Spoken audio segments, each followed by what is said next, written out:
ஒரு பர்டிகுலர் கம்பெனியோ ஒரு particular group of இதுலையோ பண்ணும்போது இது ரொம்ப அப்நார்மல் growth இருந்ததுனால ஒரு சின்னதா வர்ற நெகட்டிவ் நியூஸோ இல்லை ரூமர் கூட உடனே இறங்க ஆரம்பிச்சிடும். என்னன்னா மக்களோட இப்போ மார்க்கெட்டோட ஏற்ற இறக்கம் வந்து யார்கிட்டையும் கிடையாது, யாரும் ஒரு ஆப்ரேட் பண்ணுறது கிடையாது.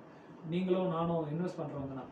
இங்கே நம்ம மாதிரி கோடிக்கணக்கான பேர் இன்வெஸ்ட் பண்ணிட்டு வச்சுட்டு இருக்காங்க. ஸோ எனக்கு என்னன்னா இந்த மாதிரி ஒரு நியூஸ் சொல்கிறாங்க அப்படின்னா டக்குன்னு என்ன பண்ணுவோம், என்ன எல்லாரோட மென்டலி ஐயோ அந்த ஷேரை ஏன் வச்சுட்டுன்னு சொல்லிட்டு நான் இன்வெஸ்ட் பண்ண விற்கிறேன்னா நிறைய பேர் விற்க ஆரம்பிக்கிறாங்க. அதே மாதிரி விற்க ஆரம்பித்த உடனே என்ன பண்ணாங்கன்னா ஆட்டோமேட்டிக்காக ப்ரைஸ் குறையும். ஸோ பேசிக்காக ப்ரைஸ் வந்து டிமாண்ட் சப்ளை. டிமாண்ட் வந்து எப்போ வரும்னா அது நல்ல அந்த கம்பெனியோட growth நல்லா இருக்குது அப்படின்னா நிறைய பேர் வாங்க வர்றாங்கன்னா டிமாண்ட் இருக்குது. மார்க்கெட்டில் இருக்கிற சப்ளை அதாவது நம்பர் ஆஃப் ஷேர்ஸ் வந்து சேம் தான். ஸோ டிமாண்ட் இன்க்ரீஸ் ஆகும்போது ஆட்டோமேட்டிக்காக ப்ரைஸ் இன்க்ரீஸ் ஆகும்.